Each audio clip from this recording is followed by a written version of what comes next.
Everyone, welcome to my channel. इस video में हम करेंगे साउंड। देखिए, साउंड क्या होती है? साउंड होती है आवाज़, ध्वनि। ठीक है, जो हमें कानों से सुनाई देती है। हम शुरू करते हैं। How do you come to know that a period is over in your class? देखिए, आपकी क्लास में आपको कैसे पता चलता है कि आपका जो लेक्चर है वो ख़त्म हो गया है? जैसे ही घंटी की आवाज़ आएगी, आपको पता चल जाएगा, अरे ये तो मेरा लेसन ख़त्म हो गया, अब मेरा दूसरा टीचर आएगा। ठीक है, या अगर आपको कोई गेट पे नॉक करता है तो आपको पता चल जाता है कि कोई आपके दरवाजे पे खड़ा है, या आपके जो डोरबेल वो घंटी बजाता है, या कोई आपकी तरफ आ रहा है, उसके पैरों की आवाज़ से आपको पता चल जाता है। तो ये जो आवाज़ ही है, वही हमें पता चलता है कि कुछ ना कुछ घटना हमारे आसपास हो रही है।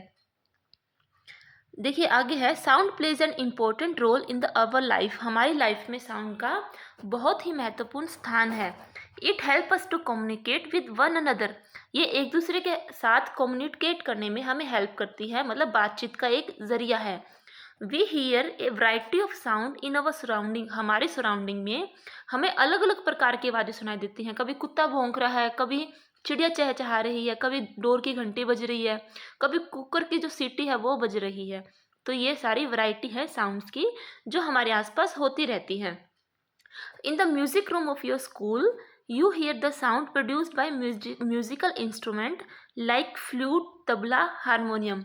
देखिए, आपने गाना सुना होगा, सुन रहा है ना तू। तो इसमें क्या है, वायलिन की आवाज़ है, फ्लूट्स हैं, तबला, हारमोनियम, ये सारी चीज़ें जो आप अपनी क्लास में देखते हैं, ये सब साउंड को प्रोड्यूस करती हैं। How is sound produced? देखिए, ये सारी थी आवाज़ें, लेकिन ये पैदा कैसे होती है, इसको कैसे ये एक जगह से हमारी तरफ आ जाती है और हमें सुनाई देती है, ये आगे हम इस चैप्टर में डिस्कस करेंगे। ये है 13.1, sound is produced by vibrating body. देखिए, जो साउंड है, जैसे ही कोई बॉडी है वो वाइब्रेट होएगी। जैसे कोई बॉडी ऐसी है, वाइब्रेशन क्या होती है, उसमें कुछ हलचल हो जाना। जैसे ही वाइब्रेट होएगी, ठीक है, टू एंड फ्रो, वाइब्रेशन क्या होता है, टू एंड फ्रो मोशंस होता है। जैसे ही वाइब्रेट हुई तो वो साउंड को प्रोड्यूस करेगी। अब आपको जो बेल बजाता है उसको देखा होगा आपके स्कूल में, तो एक हैमर से उसको हिट करता है। जैसे ही वो हिट करता है तो जो घंटी है वो इधर उधर टू एंड फ्रो मोशन उसका होने लग जाता है, वाइब्रेशन होती है और वो साउंड प्रोड्यूस करता है। आजकल आप देखते होंगे जो मोबाइल फ़ोन्स हैं उसमें वाइब्रेशन होती है, घूं घूं इस टाइप से की आवाज़ आती है। ठीक है, ये सब वाइब्रेशन है और ये साउंड प्रोड्यूस करती हैं। आप एक एक्टिविटी कर सकते हैं, आप एक पेन लो, उसको लटका लो और उसको हिट करो। ठीक है, इस हिट से आपको क्या आएगा, थोड़ी सी आपको आवाज़ सुनाई देगी और आपको इसमें वाइब्रेशंस भी दिखेंगी। दूसरा क्या है, एक दूसरी एक्टिविटी है, एक रबर बैंड लिया, दो पेंसिल ली, उनके बीच उनको एक रबर बैंड लगा दिया। ठीक है, उसको एक पेंसिल बॉक्स के ऊपर रख दिया।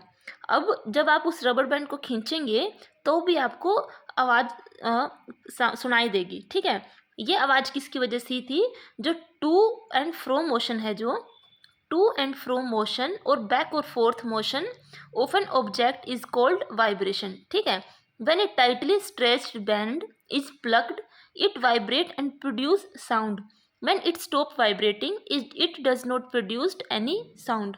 देखिए, जब तक कोई भी चीज़ वाइब्रेट करती है तभी तक वो साउंड को प्रोड्यूस करती है, और जैसे ही उसने वाइब्रेशन बंद कर दी, उसका टू या फ्रो मोशन था या जो बैक और फोर्थ मोशन था वो ख़त्म हो गया, तो साउंड भी ख़त्म हो गई।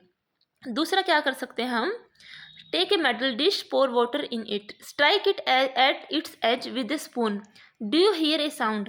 देखिए, क्या करें, एक थाली ली, थाली में पानी डाल दिया। पानी डालने के बाद उसकी जो साइड है, जो किनारे हैं, वहाँ पे चम्मच से आपको हिट करना है। फिर आपको क्या देंगे कि इसकी ना थोड़ी आवाज़ पैदा होती है। फिर आपने देखा कि जो पानी है, जो ये थाली है, ये भी थोड़ी हल्की सी वाइब्रेट हो रही है। इस वाइब्रेशन की वजह से भी जो पानी की जो वेव्स है वो हल्की सी साउंड पैदा करती है। आगे है, we see that a vibrating object produce sound. देखिए, वाइब्रेशन से तो हमें पता चल गया कि कोई बॉडी जो वाइब्रेट करेगी तो वो साउंड को प्रोड्यूस करेगी, लेकिन कई केस ऐसे हैं, कई केसेस हैं कि जिसमें वाइब्रेशन हमें ईजिली दिखाई दे जाती है, लेकिन कई केसेस में उसका जो एम्पलीट्यूड है, उसकी जो हाइट है, वो इतनी कम होती है कि हमें वो नहीं दिखाई देती, हम उसको फील भी नहीं कर सकते। ठीक है, ये सारे एग्जांपल्स थे कि कैसे कैसे साउंड प्रोड्यूस होते हैं। ये दूसरी एक्टिविटी है एक तारा की।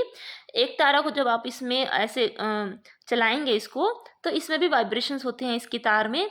आप सितार का भी एग्जांपल देख सकते हैं, जो आपका ये वाला सितार था, इसके जो ये तार वगैरह हैं, जो स्ट्रिंग हैं, इसको जब आप हिलाते हैं तो टन टन अलग अलग सी आवाज़ प्रोड्यूस होती हैं।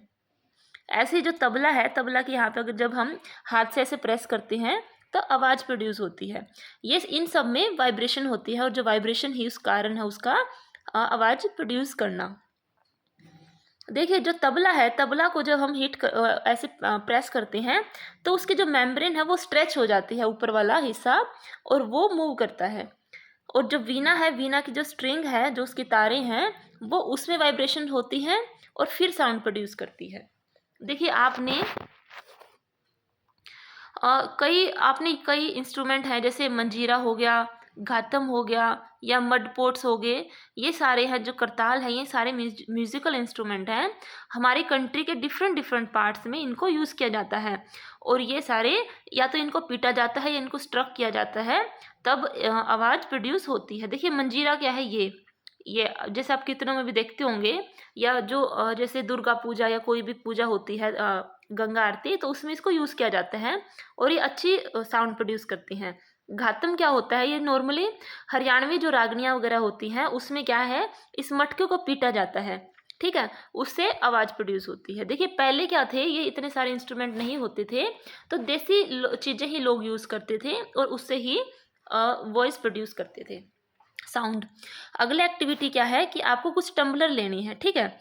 इन टम्बलरों में थोड़ा थोड़ा सा पानी डालना है। इसमें थोड़ा सा, ए टम्बलर है मान लो, इसमें कम पानी है, इसमें थोड़ा सा ज़्यादा है, फिर ज़्यादा होते होते इस वाले में सबसे ज़्यादा है। अब क्या करेंगे आप एक डंडी लेंगे और उसको उसके हिट करेंगे, ठीक है, हल्का सा उसके ऊपर करेंगे, तो उस पर जो आवाज़ आएगी, ये क्या है, जो पानी है उसमें वाइब्रेशंस होने लग जाएंगी, और जैसे ही वाइब्रेशन होएंगी और जो ग्लास है उसमें वाइब्रेशंस होएंगी तो साउंड प्रोड्यूस करेगा, ठीक है। इस टाइप की जो आवाज़ है, जो मधुर आवाज़ें हैं, प्लीजेंट साउंड्स हैं, वो क्या होएंगी, जल तरंग होएंगी। सबकी जो आवाज़ साउंड है वो अलग अलग होएगी। एक एक्ट आगे है, साउंड प्रोड्यूस्ड बाय ह्यूमंस। देखिए जो ह्यूमंस हैं वो भी साउंड को प्रोड्यूस करते हैं। जैसे मैं बोल रही हूँ तो मेरी साउंड भी, जो मेरा वॉइस बॉक्स है वहाँ से प्रोड्यूस होती है, ठीक है। अगर किसी का वॉइस बॉक्स ख़राब है तो उसकी आवाज़ नहीं होती, कई लोग गूंगे होते हैं तो उनका वॉइस बॉक्स में दिक्कत होती है। आगे है, in humans the sound is produced by the voice box और द लेरिंग्स। ये आपने प्रीवियस चैप्टर में भी देखा होगा, प्रीवियस क्लासेस में देखा होगा कि ये है जो ह्यूमन का वॉइस बॉक्स है, ये यहाँ पे गले में होता है अपने। और जो बॉयज़ हैं उनका थोड़ा सा बाहर की तरफ भी हो जाता है, लेकिन गर्ल्स का जो है वो मतलब ये जैसे गला है, गर्ल्स का ऐसे होएगा और बॉयज़ का थोड़ा सा बल्जी होएगा, बाहर की तरफ निकला होएगा। क्यों? क्योंकि उसका एडम्स का एप्पल होता है, जिसकी वजह से उसका जो ये वॉइस बॉक्स है थोड़ा बड़ा होता है। Put your finger on the throat and find a hard bump that seems to move when you swallow. देखिए अब अपने गले पे ना आप अपनी उंगलियां रखो, ठीक है। अब आप क्या देखोगे, एक थोड़ा सा हार्ड बम्प सा है, हल्का सा बम्प, मतलब हल्का सा ऊपर की तरफ उठा हुआ है जब हम उसे टच करते हैं, और जब हम स्वेलो करते हैं तब ये मूव करता है। This part of the body is known as voice box. It is the upper end of the windpipe. Two vocal cords are stretched across the voice box or larynx in such a way that it leaves a narrow slit between them for the passage of air. देखिए ये इसका दिखा रखा है कि इसमें क्या होता है, दो वोकल कॉर्ड्स होती हैं, ठीक है। ये वोकल कॉर्ड्स होगी दो, और इसमें ना हल्का सा ये स्पेस होता है, और जिसमें से जो एयर है वो आ जा सकती है। एयर के आने जाने से ही इसमें साउंड प्रोड्यूस होती है। आगे है, when the lung force air through the slit, the vocal cord vibrate, producing sound. Muscle attached to the vocal cord can make the cords tight or loose. देखिए अब आप एग्जाम्पल देख सकते हैं, हमने बचपन में देखा होगा, जैसे एक पत्ता है, ठीक है, पेड़ के पत्ते को जब आप फोल्ड करेंगे, थोड़ा सा हार्ड मतलब थोड़ा बड़ा सा साइज का हो, जैसे उसको फोल्ड करेंगे और अपने हाथ से उसको प्रेस कर देंगे, फोल्ड कर दिया, इसकी शेप ऐसे होगी, ठीक है। यहाँ पे अपना हाथ रख लो, यहाँ पे रख लो, हल्का हल्का सा उंगलियां रख लो। अब यहाँ से जैसे हम हवा ब्लो करती हैं तो इसमें से ना आवाज़ें आती हैं। ये कभी जो पत्ती है वो हल्की से फूल जाएगी, कभी वो बंद हो जाएगी। ठीक है, तो आप इसको प्रैक्टिकली भी कर सकते हैं। ऐसे ही हमारा गला है, जो इसका वॉइस बॉक्स है, उसकी जो मसल्स हैं कभी वो बंद होते हैं, कभी वो खुलते हैं। वो वोकल कॉर्ड को टाइट करती हैं और थिन करती हैं, जिसकी वजह से जब वो लंग्स हैं, जब वो एयर को फोर्स करते हैं, तब अलग अलग आवाज़ प्रोड्यूस होती हैं। When the vocal cord are thin, tight and thin, the type of or quality of voice is different from when they are loose and thick. Let us see how the vocal cord function. देखिए अब इसमें क्या किया, ये आप एक activity है, इसमें क्या किया, 2 रबर स्ट्रिप्स ली सेम साइज की। ठीक है, place this 2 pieces one above the another and stretch them tight. 2 रबड़ की स्ट्रिप्स ली, उनको एक दूसरे के ऊपर रखा और उसको स्ट्रेच किया। अब क्या किया, उसका जो गैप था वहाँ से हवा ब्लो करी। जैसे ही उसमें से हवा ब्लो करती है, जो रबड़ है वो थोड़ा सा स्ट्रेच हो और भी वाइब्रेट होता है और साउंड की प्रोड्यूस हो जाती है। ऐसे ही आप एक पेपर के साथ भी कर सकते हैं, जैसे इस एग्जाम्पल में किया हुआ है। ये सारे एग्जाम्पल्स क्या हैं कि जैसे ही हवा क्रॉस करेगी तो जो 2 सरफेस है वहाँ पे वाइब्रेशंस होती हैं और साउंड प्रोड्यूस होती है। आगे क्या है, sound needs a medium for propagation. Propagation क्या मतलब कि आगे बढ़ने के लिए साउंड को एक मीडियम चाहिए होता है। इसकी एक हम एक्टिविटी करेंगे। इसमें क्या किया, एक मेटल का या ग्लास का टम्बलर ले लिया, फिर ये ध्यान रखें कि वो ड्राई होना चाहिए। फिर क्या किया, उसमें एक सेल फोन रख दिया और उस सेल फोन को आप पानी में बिल्कुल भी मत रखना, कहीं आप ख़राब ना कर बैठे। फिर अपने फ्रेंड को बोलोगे भाई तुम मेरे को कॉल करो, और जैसे ही कॉल करोगे तो उसकी वाइब्रेशन स्टार्ट हो जाएंगी। वाइब्रेशन स्टार्ट होने से जो उसका जो ग्लास या मेटल टम्बलर है वो थोड़ा सा वाइब्रेट करने लग जाएगा, उसमें से साउंड प्रोड्यूस होएगी। फिर क्या करोगे, आप उसको जो ये ग्लास है, जो इसका माउथ है, उसको अपने ऐसे अपने हाथों से पकड़ोगे और उसमें अपना मुंह डाल लोगे, जैसे इस बच्चे ने कर रखा है। फिर क्या करना, अब आप रिंग को सुनना। ठीक है, अब जो साउंड थी वो पहले से थोड़ी कम हो गई है, क्योंकि ठीक है, आप ये एक्टिविटी करके देखना, तब आपको समझ में आ जाएगा। अब क्या आप इसकी एक्सप्लेनेशन दे सकते हैं कि जो साउंड है वो थोड़ी सी फेंट हो गई है, थोड़ी सी पहले से कम हो गई है। जैसे ही आप अपने मुंह से उस टम्बलर को हटाएंगे तो जो साउंड है वो दोबारा से लाउड हो जाएगी। इससे आपको पता चलेगा कि जो एयर है, एयर एक मीडियम है साउंड के ट्रेवल होने का। Is it possible that the decreasing amount of the air in the tumbler had something to do with the decreasing loudness of the ring? देखिए जैसे ही आपने उसमें मुंह रखा और जो हवा थी वो अंदर अपने तरफ ली, सांस लिया आपने, तो उसकी क्या हुई, हवा के कम होने की वजह से जो लाउडनेस थी रिंग की वो भी कम हो गई। आपने एक तरफ का उसमें वैक्यूम क्रिएट कर दिया। जैसे ही हल्का सा वैक्यूम हुआ, वैक्यूम क्या होता है कि बच्चों जिसमें हवा नहीं होती, ठीक है, वो एक हल्का सा क्रिएट हो गया और जो साउंड थी वो कम हो गई। Indeed if you had been able to suck all the air in the tumbler, देखिए अगर आप सारे ही हवा को सक कर लेते तो आपको साउंड नहीं सुनती। देखिए साउंड क्या होती है, ये जरूरी है। Sound needs a medium to travel. When air has been removed completely from a vessel, it is said that there is a vacuum. Vacuum का होता है जहाँ पे एयर बिल्कुल भी नहीं होती। ठीक है, तो साउंड को ट्रेवल करने के लिए एयर की ज़रूरत होती है। आगे क्या है, एक एक्टिविटी क्या की, आपने एक बकेट लिया या एक बाथटब लिया, ठीक है, उसको पानी से भर दिया। फिर उसमें फिर आपने एक छोटी सी बेल ली और इस बेल को पानी में ऐसे शेक किया तो आप अब जो बेल है उसको टच नहीं होना चाहिए बकेट के साथ। ठीक है, आप बस अपना हाथ डालो और उसको शेक करो। फिर आपको सुनो, उसका अपना कान लगाओ कि आपको कितनी आवाज़ आ रही है। इसमें आपने क्या करा है, बी केयरफुल रहना है कि water should not enter in your air. देखिए आप ऐसे नहीं करना कि अपना कान बिल्कुल ही डुबो लेना है, कहीं आपको उसमें पानी ना घुस जाए। ठीक है, अब इसमें आपने क्या देखा कि जो साउंड है वो ट्रेवल कर रही है। Oh, this is how whales and dolphin might be communicating under the water. ठीक है, अब जो आपने इसमें देखा कि इससे पता चलता है कि ऐसे ही वाटर में कम्युनिकेशंस होता है जो डॉल्फिन्स या वेल्स करती हैं। Let us find out if sound can travel through solid also. देखिए अब तक हमने क्या देखा, एयर का देखा एग्जाम्पल, फिर वाटर का देखा। अब हम करेंगे कि जो साउंड है क्या वो सॉलिड में भी ट्रेवल कर सकती है। अब क्या किया, एक मीटर स्केल ले लिया। ठीक है, मीटर स्केल लिया, आपने एक अपने फ्रेंड को दे दिया और एक अपने कान पे लगा लिया। फिर उसको कहा कि थोड़ा सा उसको टच करो या स्क्रैच करो, ठीक है। जैसे ही उसको टैप टैप करेगा, स्क्रैच करेगा, तो आपको आवाज़ सुनाई देगी, हल्की सी उसमें वाइब्रेशन होगी। आप एक दूसरी एक्टिविटी भी कर सकते हैं कि you can also perform the above active by placing your ear at one end of a long wooden और मेटेलिक टेबल। अब आपने क्या किया, एक आपने यहाँ पे सिर रख लिया एक टेबल पे और दूसरे अपने फ्रेंड को वहाँ पे बिठा दिया और उसको कहा कि आप या तो थोड़ा सा स्क्रैच कर दो या थोड़ा सा ऐसे टैप टैप टैप कर दो। इससे भी क्या होएगा, आपको दूसरी आपने जहाँ पे दूर इस पे कान लगा रखा है तो आपको थोड़ी सी साउंड प्रोड्यूस होगी। तो इन सारे एक्सपेरिमेंट से क्या पता चला कि sound can travel through solid also. We find that sound can travel through wood और metal. In fact sound can travel through any solid. You can perform interesting activity to show that sound can also travel through strings. देखिए जो strings है, ये जो ये इस activity में कर रखा है, एक टॉय टेलीफोन बनाया कि इन्होंने क्या किया कि इसमें क्या एक जैसे टम्बलर है, टम्बलर में छेद किया और उसमें एक स्ट्रिंग लगा दी और फिर वो उधर से बोल रहा है एक बच्चा, आप उसका फ्रेंड दूसरी तरफ से बोल रहा है। आपको यहाँ पे भी थोड़ी सी वाइब्रेशंस होंगी और साउंड सुनाई देगी, ठीक है।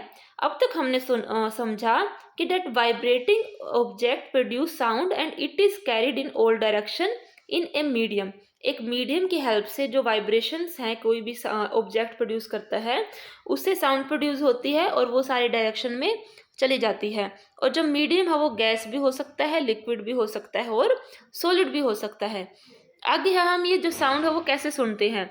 We hear sound through our ear. हमारे कान से हम साउंड को सुनते हैं। देखिए कान में क्या क्या पार्ट्स हैं वो अब हम आगे देखेंगे कि हमें कैसे सुनाई देता है। The shape of our outer part of the year is like a funnel.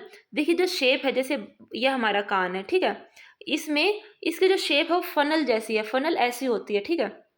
ये कोई भी आवाज़ आई या हमारे आगे कान में जाएगी और हमें सुनाई देगी। When a sound enters it travel down a canal at the end of which there is a thin stretched membrane, it is called ear drum. देखिए अब ऐसे मत, आपने देखा होगा अरे इसमें ना कहीं कोई डंडी वंडी मत ऐसे मार लो कहीं आपका कान का पर्दा ना फट जाए। तो जो पर्दा होता है इसे बोलते हैं ईयर ड्रम, ईयर ड्रम, ठीक है। हमारा कान कैसा होता है, एक फनल शेप जैसा होता है और फिर उसमें एक मेम्ब्रेन लगी होती है जो स्ट्रेच पतली सी होती है, उसे बोलते हैं ईयर ड्रम। जैसे ही कोई, ये हमारा कान है, ठीक है, इसमें आवाज़ गई, यहाँ पे जो ईयर ड्रम है वो जो पतली सी मेम्ब्रेन है वो वाइब्रेट करने लग जाएगी।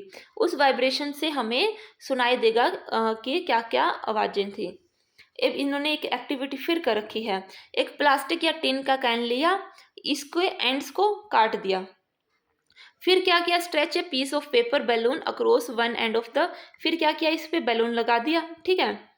पुट 4 और 5 grain of dry cereal on the stretch rubber, इसके ऊपर 4-5 दाने रखे, ठीक है। Now ask your friend to speak hurray hurray from the open end. अब क्या किया, अपने फ्रेंड को बोला कि इसमें हुर्रे हुर्रे बोलो, दूसरी जहाँ से वो खुला हुआ था। अब क्या होएगा कि जो ग्रेन्स हैं वो ये रबड़ के वाइब्रेट होने की वजह से ऊपर उछलने लग जाएंगे, ठीक, क्योंकि साउंड प्रोड्यूस होने से पहले इसमें वाइब्रेशंस होती हैं और इन वाइब्रेशन की वजह से ये जो दाने हैं वो उछलने लग जाएंगे। आगे है the ear drum is like the stretch rubber sheet. जो ईयर ड्रम है वो स्ट्रेच रबर शीट की जैसा होता है। ये हमारा कान है, आउटर हिस्सा ये कनाल है, कनाल में यहाँ पे फिर वो इनर ईयर ड्रम लगा हुआ है, ये वाला, ठीक, ये ईयर ड्रम है। Sound vibrations make the ear drum vibrate. Vibrations आई, वो हमारे जो ईयर ड्रम है उसको भी वाइब्रेट करती हैं। The ear drum send vibration to our inner ear. ये ईयर ड्रम है वो अंदर वाले कान को, ये इनर ईयर है, ये वाला इनर ईयर, इसको वाइब्रेशंस भेज देगा। From there signal goes to the brain, that is how we hear. और फिर वहाँ से जो सिग्नल हैं वो हमारे दिमाग में जाते हैं और ऐसे हमें सुनाई देता है। ये हमारा ह्यूमन ईयर था। देखिए क्या हुआ, बाहर से साउंड आई, साउंड आके लगी इस ईयर ड्रम पे, और साउंड क्या होती है, वाइब्रेशंस ही होती हैं। उन वाइब्रेशन की वजह से जो हमारा ईयर ड्रम है वो भी वाइब्रेट करेगा और जो वो वाइब्रेशंस प्रोड्यूस करेगा वो अंदर वाले कान में जाएंगी। अंदर वाला कान क्या करेगा, सिग्नल भेजेगा दिमाग पे और ऐसे हमें सुनाई देता है। आगे है amplitude, time period and frequency of a vibration. देखिए एम्पलीट्यूड क्या होता है, टाइम पीरियड क्या है और फ्रीक्वेंसी क्या है वाइब्रेशन की, ये सब हम आगे देखेंगे। We have learned that to and fro motion of an object is a vibration. देखिए कोई ऑब्जेक्ट है, उसका जो टू और जो फ्रो मोशन है वो यहाँ से लेकर यहाँ तक मूव करेगा, फिर ऐसे जाएगा। ये जो टू और जो फ्रो मोशन है ये क्या है, वाइब्रेशंस होती हैं। This motion is also called oscillatory motion, और इसी मोशन को बोलते हैं ऑसिलेटरी मोशंस। ये आपने प्रीवियस क्लासेस में भी देखा था। द नंबर ऑफ ऑसिलेशंस पर सेकेंड इज कॉल्ड फ्रीक्वेंसी, और फ्रीक्वेंसी क्या होती है कि कितने ऑसिलेशंस होते हैं एक सेकंड में, उसे बोलते हैं फ्रीक्वेंसी, मतलब वो कितनी बार वाइब्रेट होता है। The frequency is expressed in hertz, और जो फ्रीक्वेंसी का जो एक्सप्रेशन होता है हम इसे कैसे एक्सप्रेस करते हैं उसको बोलते हैं हर्ट्स या एच जेड, उसका सिंबल होता है। A frequency of 1 Hz is 1 oscillation per second. देखिए अगर एक सेकेंड में एक ऑसिलेशन हुआ तो 1 Hz हो जाएगा, 1 हर्ट्स होगी वो frequency. If an object oscillate 20 times in 1 second what would be it's frequency. देखिए एक सेकेंड में अगर वो 20 बार ऑसिलेट करेगी तो उसकी फ्रीक्वेंसी 20 हर्ट्स हो जाएगी। ठीक है, आगे है you can recognise many familiar sounds without seeing the object producing them. कई ऐसी आवाज़ें होती हैं आपको बिना देखें कि उसकी ऑब्जेक्ट कैसी है आपको पता चल जाता है कि भाई ये आवाज़ उस चीज़ की आ रही है। ये कैसे पॉसिबल होता है? These sounds must be different to enable you to recognize them, क्योंकि ये साउंड काफ़ी अलग अलग होती हैं। तो आपने कभी सोचा है कि किसकी वजह से आपको पता चल जाता है कि ये वो वाली आवाज़ है, ये विसल की आवाज़ है, ये कुत्ते की आवाज़ है, या किसी आदमी की आवाज़ है, ये फुटस्टेप की आवाज़ है? ठीक है, तो इसके लिए दो इम्पोर्टेंट फैक्टर्स हैं। वो क्या है? वो है, एक है एम्पलीट्यूड और दूसरा है फ्रीक्वेंसी। ये दो इम्पोर्टेंट प्रॉपर्टीज़ हैं किसी भी साउंड की जिससे हम डिफ्रेंशिएट कर सकते हैं कि वो किस प्रकार की आवाज़ है। आगे एक एक्टिविटी करी, लाउडनेस एंड पिच। ठीक है, take a metallic tumbler and spoon. एक टम्बलर ग्लास लिया और एक स्पून ले ली। Strike the table spoon gently at the brim of the tumbler. अब जो इसकी ब्रिम है ऊपर, यहाँ पे इसको स्ट्राइक किया। Hear the sound produced, now bang the spoon on the tumbler and hear the sound produced again. देखिए जब आपने यहाँ पे ऊपर स्ट्राइक किया तब आवाज़ सुनो, और जब आप नीचे यहाँ पे बीच में कहीं पे भी स्ट्राइक करेंगे तब आवाज़ सुनो। तो देखिए दोनों केसेस में एक में लाउड साउंड आएगी और एक में कम आएगी। आप इसका प्रैक्टिकल कर सकते हैं तब आपको अच्छी तरह समझ आ जाएगा। अब क्या किया, now suspend a small thermocol ball touching the rim of the tumbler. अब क्या किया, एक थर्मोकोल की बॉल रख दी जो उसके रिम को टच कर रही है। फिर क्या किया, फिर उसको दोबारा से स्पून से स्ट्राइक करेंगे और आवाज़ जो वाइब्रेशन होएगी। अब फिर देखेंगे अब क्या किया, जब see how far the ball is displaced. The displacement of the ball is a measure of the amplitude of the vibration of the tumbler. देखिए जब इसमें थर्माकोल बॉल इसके पास लेके आए और फिर उसको स्पून से हिट किया तो जो वाइब्रेशन है, वाइब्रेशन की वजह से जो थर्माकोल की जो बॉल है वो दूर चली जाएगी, और जो जितनी वो दूर जाएगी वही उसका मेजर है कि उसका वाइब्रेशन का क्या एम्पलीट्यूड था। ठीक है, अब उस स्ट्राइक जो टम्बलर है उसको एक बार आप धीरे से स्ट्राइक करेंगे और एक बार हार्ड से करेंगे, तो फिर आप कंपेयर करना जो वाइब्रेशन का जो एम्पलीट्यूड था वो कैसा है। अब एक देख रखा है इसमें, एक ये है, the loudness of sound is proportional to the square of the amplitude of vibration producing the sound. देखिए जो साउंड की जो लाउडनेस है वो कितनी लाउड है या कितनी लो है, वो किसके प्रोपोर्शनल है? वो प्रोपोर्शनल है square of the amplitude. Amplitude के स्क्वेयर प्रोपोर्शनल है जो उसकी वाइब्रेशन है साउंड की। देखिए कोई भी साउंड है ये, ठीक है, ये साउंड है, ठीक है, इसकी ये जो इसका एम्पलीट्यूड है वो उसके डायरेक्टली प्रोपोर्शनल है उसकी, वो कितनी ऊंच लाउड होगा वो कोई भी चीज़। For example, if the amplitude becomes twice, the loudness increases by a factor 4। देखिए अगर जैसे उसकी जो एम्पलीट्यूड है वो दुगना हो जाएगा तो उसकी जो लाउडनेस है वो 4 गुना हो जाएगी। लाउडनेस को हम डेसिबल में उसकी एक्सप्रेस करते हैं, उसकी यूनिट है dB। The following table give some idea of the loudness of the sound coming from various sources. देखिए अगर हम नॉर्मल सांस ले रहे हैं तो उसकी 10 dB 10 डेसिमल उसका वॉइस लाउडनेस होती है। अगर आराम से विस्पर कर रहे हैं तो 30 डेसिबल होती है। नॉर्मल कन्वर्सेशन है तो 60 डेसिबल होती है। ट्रैफिक अगर बिजी है तो 70, और एवरेज फैक्ट्री में से 80 डेसिबल आवाज़ नॉइज प्रोड्यूस हो जाती है। लेकिन देखो 80 डेसिबल से ऊपर अगर आवाज़ चलेगी तो वो हमारे लिए थोड़ी सी पेनफुल है, हमारे वो कान, हम नहीं कहते अरे बड़ी तेज आवाज़ आ रही है भाई इस डीजे में से कान दुखने लग गए, क्योंकि उसके जो डेसिबल है या जो उसकी लाउडनेस है वो ज़्यादा हो जाती है, जो हमारे लिए अनबियरेबल है, हम उसे सहन नहीं कर सकते। The loudness of the sound depend on it's amplitude. देखिए अपने देखा कि जो लाउडनेस है वो डायरेक्टली प्रोपोर्शनल है एम्पलीट्यूड के स्क्वायर के। अगर एम्पलीट्यूड बढ़ा तो लाउडनेस भी बढ़ जाएगी, और जब एम्पलीट्यूड कम होता है तो लाउडनेस भी कम हो जाती है और या कमज़ोर हो जाती है। देखिए आपने देखा होगा कि छोटा बच्चा है और एक अडल्ट है, दोनों की साउंड में कितना फ़र्क होता है। ठीक है, आगे है the frequency determine the shrillness और पिच ऑफ ए साउंड। देखिए जो फ्रीक्वेंसी होती है वो क्या डिटरमाइन करती है, साउंड की पिच कैसी है, वो कितनी श्रिल है। If frequency of a vibration is higher we say that the sound is shrill and is high pitch. देखिए अगर किसी की फ्रीक्वेंसी ज़्यादा है, देखिए फ्रीक्वेंसी है ये कम है, ठीक है, इसमें कम है और ये फ्रीक्वेंसी इसमें ज़्यादा है, इसमें इसके जो श्रिलनेस है या जो पिच है वो ज़्यादा होगी। ठीक है, किसी भी साउंड की। आ रहा है आपको समझ में? अभी देखो अभी तक हमने देखा कि जो फ्रीक्वेंसी है वो डिटरमाइन करती है कि साउंड की पिच कितनी है। अगर फ्रीक्वेंसी ज़्यादा है तो साउंड की पिच ज़्यादा है या साउंड ड्रिल है, श्रिल है, सॉरी। इधर फ्रीक्वेंसी अगर कम है तो हम कहेंगे जो साउंड है वो उसकी लोअर पिच है। फॉर एग्जांपल जैसे एक ड्रम है, ड्रम वाइब्रेट करता है, उसकी फ्रीक्वेंसी लो होती है तो इस वजह से उसकी जो आवाज़ है उसकी लो पिच की होती है। लेकिन अगर कोई हम व्हीसल बजा रहे हैं तो उसकी फ्रीक्वेंसी ज़्यादा होती है, फ्रीक्वेंसी ज़्यादा होने की वजह से उसकी पिच भी ज़्यादा हो जाती है। On the other hand, a whistle has a high frequency and therefore produce a sound of high pitch. A bird makes a high pitch sound whereas a lion makes a low pitch roar. However, the roar of the lion is very loud while the sound of a bird is quite feeble. देखिए जो शेर है, शेर की वैसे तो आवाज़ low pitch की होती है लेकिन काफ़ी तेज होती है। आगे है ऑडिबल एंड इनऑडिबल साउंड। देखिए ऑडिबल क्या होते हैं, जिस साउंड को आप सुन सकते हैं, और इनऑडिबल वो होती हैं जिस साउंड को आप नहीं सुन सकते। ठीक है, हमें पता है कि कोई भी वाइब्रेटिंग बॉडी है वो साउंड को प्रोड्यूस करती है। ठीक, आगे क्या है, the fact is that sound of frequency is less than 20 vibrations per second.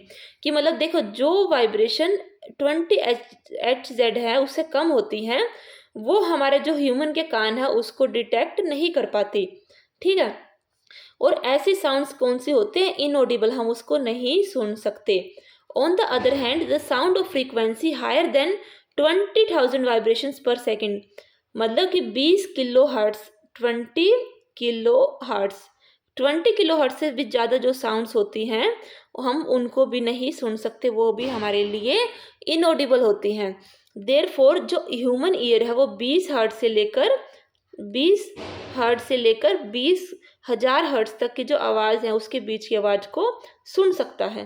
ठीक है, ये आपका क्वेश्चन आते हैं इस टाइप के। आगे है जो एनिमल्स होते हैं वो 20,000 हर्ट्ज से भी ज़्यादा की आवाज़, फ्रीक्वेंसी वाली आवाज़ को सुन सकते हैं। जो डॉग्स हैं उनके पास ये एबिलिटी होती है, इसलिए जो पुलिस है वो इन कुत्तों को रखते हैं, और ह्यूमन की जो इतनी सुनने की क्षमता नहीं होती। आगे है नॉइस एंड म्यूजिक। देखिए नॉइज और म्यूजिक में क्या फ़र्क होता है। We hear different type of sound around us if the sound always pleasing. देखिए हम कई अलग अलग टाइप की जो साउंड्स है वो सुनते हैं, लेकिन हमेशा ही वो हमें मतलब लुभाने वाली या प्लीजिंग नहीं होती, हम उससे खुश नहीं होते। कई बार हमें लगता है बड़ी गंदी सी आवाज़ आ रही, कितनी कर्कश सी आवाज़ है, मेरे तो कान खराब हो गए। ठीक है, कई बार मान लो हमारे नेबरहुड में कोई कंस्ट्रक्शन का वर्क चल रहा है तो वहाँ से जो भी आवाज़ें आ रही हैं, अभी मेरे को भी आ रही है, हमारे साथ में कंस्ट्रक्शन का काम चल रहा है, तो ये बड़ी गंदी होती है, बड़ा इरिटेट करती है, मतलब दिमाग ख़राब कर देती है भाई ये आवाज़ें।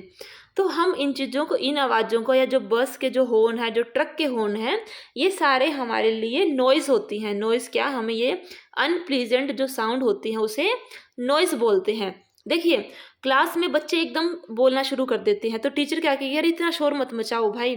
तो ये क्या है, ये जो अनप्लीजेंट साउंड है वो नॉइज़ होती है। लेकिन जो म्यूज़िकल इंस्ट्रूमेंट जो प्रोड्यूस करते हैं हम उनकी साउंड को पसंद करते हैं, उनकी जो साउंड होती है वो प्लीजिंग होती है। Musical sound is one which is pleasing to the ear. Sound produced by a harmonium is a musical sound. The string of a guitar also gives out a musical sound. But if a musical sound becomes too loud, would it remain melodious? देखिए melodious तब sound नहीं रहती है अगर बिल्कुल ही high हो जाती है, हमारे कानों में हमें बिल्कुल भी सूट नहीं करती है। आगे है नॉइज़ पोल्यूशन। देखिए नॉइज़ पोल्यूशन क्या हुआ, लाउड स्पीकर बजना, डीजे बजना, ये सारे क्या है, नॉइज़ पोल्यूशन के काम है। तेज़ तेज़ बस के ट्रक के हॉर्न बजना, ये सब नॉइज़ पोल्यूशन करते हैं। आपने एयर पोल्यूशन का तो सुना ही हुआ है, ऐसे ही एक नॉइज़ भी पोल्यूशन होता है। सिमिलरली देखो, द प्रेजेंस ऑफ एक्सेसिव और unwanted sound in the environment is called noise pollution. ठीक है, अनवांटेड जो साउंड्स एनवायरमेंट में वो होती है noise pollution. Major cause of noise pollution are sound of vehicle explosion including bursting of cracker, machines, loudspeaker, etc. What sources in the home may lead to noise? Television or transistor radio at high volume. Some kitchen appliances, desert cooler, AC all contribute to noise pollution. आगे है what are the harms of noise pollution. Noise pollution के क्या क्या हो सकती हैं, क्या क्या नुकसान है। देखिए लैक ऑफ स्लीप, इससे क्या होगी, लोगों की नींद खराब होती है। हाइपरटेंशन, हाई बीपी की बीमारी हो जाती है, हल्की से ठीक है, चिंता हो जाते हैं, एंग्जाइटी, और काफ़ी अलग अलग हेल्थ डिसऑर्डर भी होते हैं, और ये सब कारण हैं नॉइज़ पोल्यूशन की वजह से। अगर कोई आदमी लंबे टाइम तक लाउड साउंड जो सुनता रहता है, वो टेम्परेरी या कई बार परमानेंट भी उसका हियरिंग में दिक्कत हो जाती है, वो ख़राब हो जाते हैं उसके कान। Measure to limit noise pollution, देखिए हमें क्या क्या करना चाहिए ताकि जो नॉइज़ पोल्यूशन है वो कम हो सके। सबसे पहला है कि हमें जो साइलेंसिंग डिवाइसेस लगा देनी चाहिए एयरक्राफ्ट इंजन में, ट्रांसपोर्ट व्हीकल्स में और इंडस्ट्रियल मशीन्स में, या जो होम अप्लायंसेज हैं जैसे मिक्सी, जूसर, एसी, कूलर हो गया, इन सब में साइलेंसिंग डिवाइस लगा देनी चाहिए। All noisy operations must be conducted away from any residential area. कोई भी रेजिडेंशियल एरिया है वहाँ पे ऐसे नॉइजी ऑपरेशन नहीं होने चाहिए। जो नॉइज़ प्रोड्यूसिंग जो इंडस्ट्रीज़ हैं वो भी जो रेजिडेंशियल एरिया है वहाँ से दूर हो जाना चाहिए। ऑटोमोबाइल्स का यूज़ है वो कम कर देना चाहिए। टीवी और जो म्यूज़िक सिस्टम है वो भी थोड़ी कम वॉल्यूम पे चलाने चाहिए। और जो प्लांट्स हैं, ट्रीज़ हैं, वो जगह जगह उगाने चाहिए ताकि जो आसपास की जो आवाज़ है वो थोड़ा सा कम पहुँचे आसपास के रेजिडेंट्स के ऊपर। ये देखो हमारा चैप्टर यहाँ पे ख़त्म हो गया। अगले वीडियो में हम करेंगे इसके क्वेश्चन आंसर्स। आई होप कि आपको मेरा वीडियो अच्छा लगा होगा। मेरे दूसरे history, geography, science, maths, English के वीडियोस को भी प्लीज़ आप देखिए और चैनल को सब्सक्राइब करें और शेयर करें। Thank you for watching.